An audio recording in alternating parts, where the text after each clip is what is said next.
What up, guys? Today we've got a care package from AVermedia. We recently announced our partnership with them, so I was super excited to see. We got a little mouse pad here, and we got the live streamer AX310. Pretty cool. This hopefully will replace my Go XLR Mini and Stream Deck. That is the whole kind of like purpose for those of you guys that are familiar with those items. Is it's kind of like an all-in-one hub. It's got a lot of great features. We'll break those all done for you here. But first, let's do a little bit of an unboxing. Okay, a few things that make me really excited to try this out. So obviously we got the programmable knobs, we've got the touch screen here, kind of again, similar to that like Stream Deck comparison. And then we've got the programmable buttons here and all the RGB, so it should be able to match the RGB that I have on my PC case as well. Lots of inputs on the back and outputs, but mainly we're excited about the XLR input. They recommend using the AVermedia mic for this one. That's the live streamer mic 330, which we actually raffled off on Twitter. You guys should go check out my Twitter if you want to join in future AVermedia content giveaways. Super excited to give that away. But again, this should work with most of your XLR microphones. AVermedia logo. All right, we got the typical packaging here. Okay, we got our live streamer Nexus here. Pretty cool. And now we're going to show you some of the stuff on the desk that it's going to be replacing. Okay, you can see today we have the Go XLR Mini with the different button functions, and I'm showing you this as kind of a before and after of how it's all set up. So we have the Go XLR plugged into my main gaming PC, and then we have my stream PC down here, and I have then the Stream Deck also plugged in. Again, different functions, but the goal is that, you know, these are kind of like hotkey things. For those of you guys watching this, you're probably familiar with the Stream Deck, but again, I control multiple volume inputs and outputs with the Go XLR, mute them individually, mute my microphone, so on and so forth. We're going to see if we can replicate that all into one with the live streamer setup. So one thing I wanted to kind of show quick was the size comparison. If you were to literally like put these like side by side next to the live streamer Nexus, they'd be about the same size. So in terms of space on your desk, I know that's a consideration as you kind of think about your setup. I've kind of got this like homemade L desk that I use just from spare wood parts, and then got some legs off of Amazon. But I can make a video about that if you guys are interested. But essentially, we're going to get this all set up and plugged in and show you some of the different functionality. So to the future. All right, we got it all plugged in here and set up. Took some time to do some different like customizations, but I thought, you know, I had to save this part for you guys. Isn't that just the favorite part about a new electronic item? We've got another one up here. Oh, now we're feeling ready. So now it's officially mine. It's broken in. A few other things that I realized about this: the lights are all customizable in color. So is the RGB line along the bottom, and these little buttons actually have like purple and some pinks. But anyway, it kind of matches the rest of my room. Really like this. You got the touch screen pad. You can kind of scroll, so you could have infinite really number of tiles here or different things set up. I just started messing with some of these for my streaming. You know, again, it's replacing this guy over here, but this is kind of a mix of like both of these. Pardon all the wires, I'll get that all cleaned up here. But this, all my like audio for both my gaming PC and my streaming PC is run into that. So truly one of the hardest things about setting up a stream PC and using items like this is how is everything routed with the audio. So that took some time, but if you're familiar with something like the Go XLR, it's going to be basically the same concept. So in this first one, I don't know if you can see that, I have my headphones. This is to my earbuds, your headset, whatever. That is where this aux cable will go. And I have another aux cable going through the line out all the way down through into the back of my stream PC. And then I have here the XLR cable that goes to my XLR microphone, my Blue Yeti, so that runs through the back there.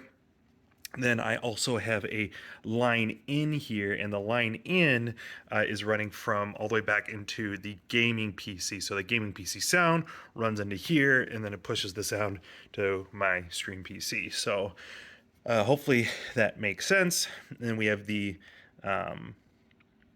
USB line here, which is running then also into the stream PC, and that's like kind of controlling all of the different touchpad things, not the audio portion. So that's controlling, stream scenes, opening all these different applications. I'll show you what that does exactly here in a second. And then we have the DC in, which is this power brick, which runs up to a power supply like up above here. But I just wanted to show you some of that.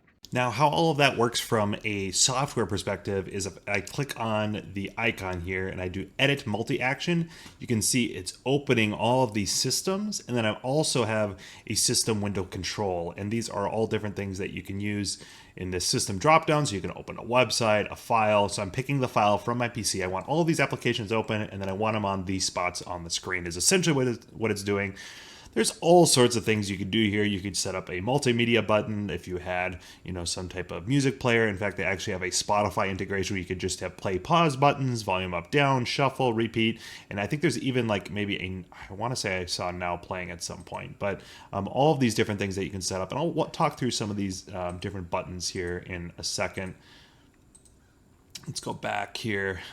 So yeah, we have the Creator Central ones. We could monitor our audio. You can see here I have a mute. So if I press the top right button, it'll mute all audio to everything, which is really nice. Say, I've got family in the room, someone's trying to talk to you, whatever it is, you could just press this mute button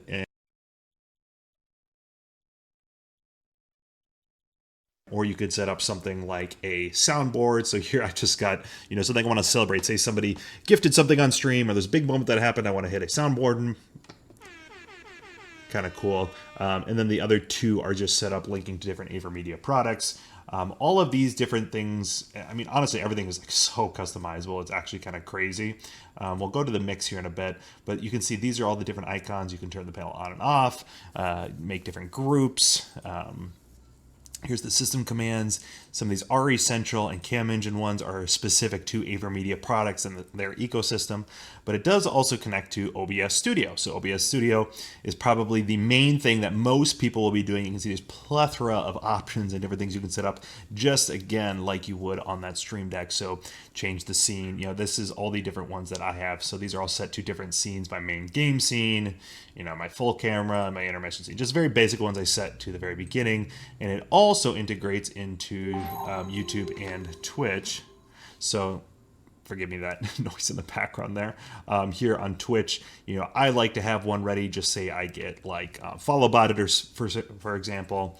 I have follower chat for the last 10 minutes, just in case, somebody is not so nice. But then I also have something like, clip that. If you don't want to clip that or you want to clip something yourself, you can create a clip. So there's also a really cool one where you could have the chat box literally on the screen. It's very interesting. A viewer count one if you want to torture yourself with that. And also similar things for YouTube. Here's the Spotify thing. This was the multi layout that I was talking about. You can't add that to a macro where it's, hey, do all these different things, but you could have it overlaid onto, again, the different sounds that are playing. And then if you want to remove that, you just hit the little trash thing. And yes, I want to delete. So pretty easy. And if you use Slobs or Streamlabs OBS, similar actions there. I personally would just recommend OBS since that's kind of the core function. And I think you have most customizable features just in general with OBS, but that's neither here nor there. And then obviously the audio mixer. So these are all of the different things that we have coming in. And sound is a super tricky thing. And honestly, it's going to vary so much per setup.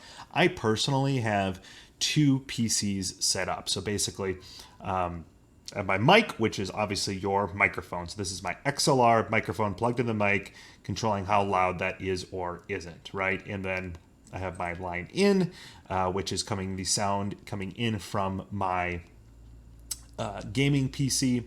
And then all these, and then console will also be another hardline one. So I don't have anything plugged in the console. You guys maybe saw my PS5 in the background, but I would just plug the PS5 straight into the AVermedia live streamer Nexus, and then I would have console audio as well. Super easy, so I could just plug that in and literally just go versus rewiring all of my audio. Very nice feature there. And then we have the system audio, and I have system audio set up on my streaming PC. Game, I don't have anything set to game currently, at least that audio channel, and chat. So these last 3 are virtual audio cables, which you may or may not have heard before. I'm not going to go into it here, but basically I have my Discord set up to the chat specific audio cable. and that is where I can hear my friends. Say you had someone really loud in your party, or you want to turn someone down, or you want to deafen them completely, stop talking. Then I'm just going to hear the game and hear my alert or whatever is going on. So again, all of these buttons are clickable, which I really like. Just kind of that tactile feel. I think muting like your mic. Okay, I'm done coughing. That type of thing is really nice to have. And going to these mixes, there's two different ways that people will be hearing you. So you have your creator mix, which is what I am hearing, right? You can see I actually don't like monitoring my microphone. A lot of people like this. If I click this, then I hear myself. It just kind of throws me off when I'm speaking. I don't really enjoy that. Maybe someday I'll get there. And then the audience mix here, I am seeing or hearing everything that the audience is going to be hearing themselves, if that makes sense. So you could change this, say you wanted your mic way louder for the audience, or you wanted Discord way quieter. You could adjust those things and monitor however you want. And again, all of these, if you want to monitor a little better, you could, again, change all these different icons to hear what you're hearing or to hear what you're saying or not. So that's that. The other thing I would show from the software then is your microphone type. So I have XLR. I need that extra power, which is actually, I think, enough to power my Blue Spark. It's actually traditionally a pretty quiet microphone. I've heard some complaints perhaps about this software or whatever. Is like, oh, is it too quiet, or is it not going to support my microphone? My Blue Spark SL is the exact type of microphone I have, and I can hear everything well. And some of the recordings I've done so far seem great. You can set up a noise gate, compressor, equalizer, so on and so forth. All these different things. I just was kind of messing with some of these. I was like, okay, I'll try the equalizer and make my voice sound a little bit better here. You could add effects like an echo if you want. You could do different things like perhaps turn on a reverb, which is kind of cool. All those different things you can set up here and adjust the gain. Again, noise gate, if you're unfamiliar with this, when my mic kicks in or kicks out or not. All very, very helpful. So that's kind of a quick overview of the different software. I was able to get it to work for me. Again, I was looking for something very specific that could replace my Go XLR and my Stream Deck, both of which I've had for some time and have served me well. But I think this is kind of a nice all-in-one, and honestly, maybe just a little bit better visual and easier to use, right? Like these mute buttons, the dials, the 4 pads for quick hotkeys. I particularly liked the hotkeys themselves, like the 4 buttons up here aren't the easiest to press in. That's one thing I perhaps ask from a future update or feature if they were to do a 2.0 of this product, just perhaps a little bit better from that point of view. But guys, if this helped you, please leave it a like and subscribe to the channel if you haven't already. And if you want one of these for yourselves, you can click the link in my description here. I am an AVermedia partner, so they're not paying me to say anything positive one way or another. But if you want to support me in this channel, click through that link. It costs nothing extra for you. So guys, have a great day, and we will catch you all in the next one.